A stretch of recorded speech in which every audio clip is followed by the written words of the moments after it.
श्रीमद्भागवत स्कंद 6 अध्याय 1 श्लोक नंबर 15। केचिद् केवल्या भक्त्या वासुदेव परायणा अघं धुन्वन्ति करशनेव निहारमीव भास्करा। तो आज सप्ताह का दूसरा सत्र। कल आप लोगों ने श्रवण किया था कि किस तरह से जब नरकों का वर्णन परीक्षित महाराज ने सुना तो उनका हृदय द्रवित हो गया, पिघल गया और वो अपने दुख को भूल गए। जो 7 दिनों के अंदर उनकी मृत्यु आनी थी, शाप दे दिया गया था श्रृंगी ऋषि के द्वारा। तो जब इतना सुना कि किस किस तरह से जीव को नरकों में दुख दिया जाता है, पड़तालित किया जाता है, क्योंकि इस जगत में भी बहुत बड़े बड़े दुख हैं और इसके बाद उसको उसमें डाल दिया जाता है।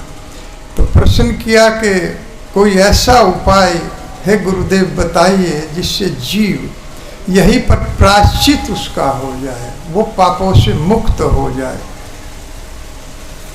तो बताया ज्ञान के द्वारा, कर्म के द्वारा, लेकिन इनसे ठीक ठीक प्रायश्चित नहीं हो पाता है। कोई भी त्रुटि हो जाती है तो प्रायश्चित का कोई प्रभाव नहीं होता।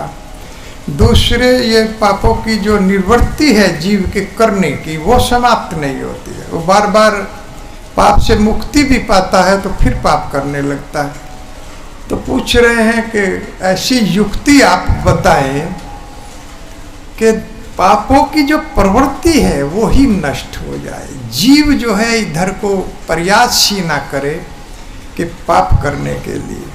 तो पहले ज्ञान के द्वारा बताया, कर्म के द्वारा बताया, लेकिन इन्हीं में जीव अपने आप ये कर्म ही बांध लेते हैं, पड़तालित कर देते हैं, जीव को बंधन में डाल देते हैं। जैसे बताया गया था कि कीचड़ के दाग को कीचड़ से ही अगर हम धोएं तो वो ठीक नहीं होगा और गंदा हो जाएगा। इसी तरह से कर्म के द्वारा अगर कर्म का ही प्रतिकार किया जाएगा तो ठीक ठीक हो नहीं पाएगा।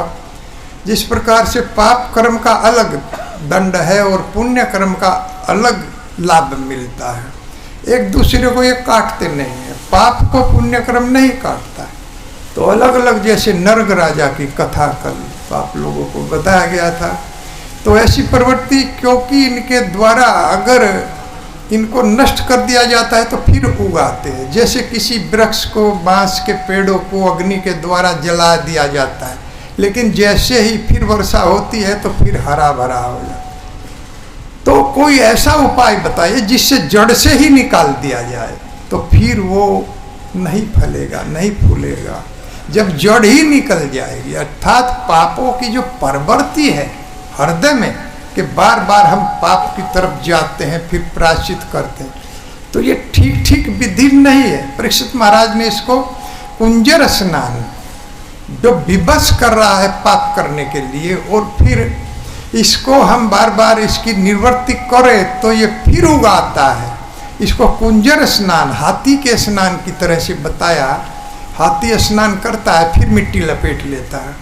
इसी तरह से जीव भी, मनुष्य बार बार पाप करता है, फिर निवृत्ति करता है और फिर पाप कर्म में प्रवृत्त हो जाता है। तो पूछ रहे हैं, तो अब ज्ञान के कर्म के द्वारा बताया, तो फिर अब जड़ से निकालने की बात बता रहे। पूछ रहे हैं कि किसी वृक्ष को अगर जड़ से निकाल दिया जाता है तो दोबारा नहीं उगता है, लेकिन अगर काट दिया जाता है तो बरसात होने पर वो फिर अंकुरित हो जाता है। ये ज्ञान कर्म के द्वारा है। लेकिन कृष्ण भक्ति, केचिद् केवल्या भक्तिया वासुदेव परायणा अघम धुन्वन्ति क्राशनेव निहारमीव भास्करा। हे परीक्षित, केचिद् केवल्या भक्तिया, केवल एक भक्ति वासुदेव परायण, कृष्ण के परायण होने को भक्ति कहते। अगर उस भक्ति को जीव धारण कर लेता है, अघम धुन्वन्ति क्राशनेव, वो धो डालता है संपूर्ण पापों को, निहारमी भास्करा, जिस तरह से सूर्य कोहरे को धो डालता। जब कोहरा पड़ता है तो सूर्य के सामने नहीं ठहर पाता, उसको जाना पड़ता है। जिस प्रकार से अंधकार को प्रकाश दूर कर देता है, उसी तरह से ये कृष्ण की जो भक्ति है, ये जो वासुदेव परायण जब जीव हो जाता है तो उसके अंदर पाप होने की जो प्रवृत्ति है वो समाप्त हो जाती। ये भगवान का नाम एक साथ में 3 काम करता है। हरे कृष्णा कृष्णा कृष्णा हरे हरे, हरे राम राम राम हरे हरे। अन्य साधनों से पाप की को हम नष्ट कर सकते हैं, दोबारा हो जाता है, लेकिन भगवान का ये नाम पापों की प्रवृत्ति को ही समाप्त कर। पहली बात। दूसरी बात है कि छोटा बड़ा पाप नहीं देखना पड़ता। गुरुनाम चे लघुनाम चे गुरुनी चे लघुनी चे। छोटे पाप का छोटा प्रायश्चित करना पड़ेगा, बड़े का बड़ा करना पड़ेगा, और ये हम निर्धारण कर ही नहीं पाते कि कौन सा छोटा है कौन सा बड़ा। इसलिए पापों से मुक्ति नहीं होती। लेकिन भगवान का नाम में छोटा बड़ा पाप नहीं देखना पड़ता है।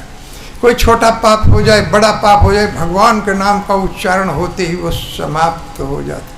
और तीसरा है भक्ति। कोई भी ज्ञान कर्म के द्वारा भक्ति प्रदत्त नहीं होती है, लेकिन भगवान का नाम जब हम उच्चारण करते हैं तो कृष्ण भक्ति हृदय में प्रकट हो जाती।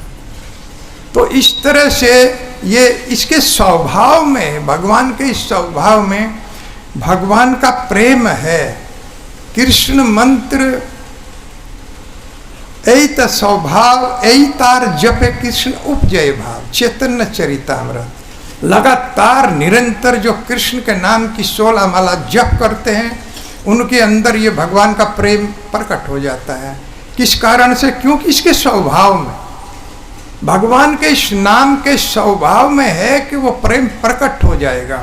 चैतन्य महाप्रभु ने जब ये नाम ईश्वरपुरी से लिया तो कुछ ही दिनों बाद गए और चरणों में लेट गए। किबा मंत्र दिला गोसाई किबा तार बल, जपीते जपीते मंत्र करी ले पागल। हे गुरुदेव, आपने मुझे ये कैसा मंत्र दे दिया, मैं जितना भी जप करता हूं उतना ही पागल बनाता जा रहा है। और नचाए हंसाए मंत्र कराए करंदन, एत सुनी गुरु हासी बलि ले बज। और ये मंत्र यहीं तक नहीं रुकता है, ये कभी हंसाता है, कभी रुलाता है, और कभी कभी क्रंदन रोने पर मजबूर कर देता है, नाचने पर मजबूर करता है। जब भगवान के भक्त इस नाम के साथ नाचते बिना दूसरे की परवाह किए बिना, कोई देख रहा है या नहीं देखता, तो ये भगवान का नाम उनको नचाता है। तो इस तरह से जब गुरु ने ये देखा, देख करके मुस्कुराने लगे कि मेरा शिष्य उसी ओर जा रहा है जिस ओर मैं समझ रहा था। ऐत सुनी गुरु हासी बलि ले वचन। और गुरु जी ने वचन कहा कि कृष्ण नाम महामंत्रे रहते स्वभाव ए तार जपे कृष्ण उपजय भाव। जो निरंतर इस नाम को जपेगा निश्चित उसके अंदर कृष्ण प्रेम प्रकट हो जाए। क्योंकि प्रेम प्रत्येक जीव के अंदर है, वो कहीं से लाना नहीं है, हमारे ही हृदय के अंदर। लेकिन उसे हमने काम में परिवर्तित कर लिया है।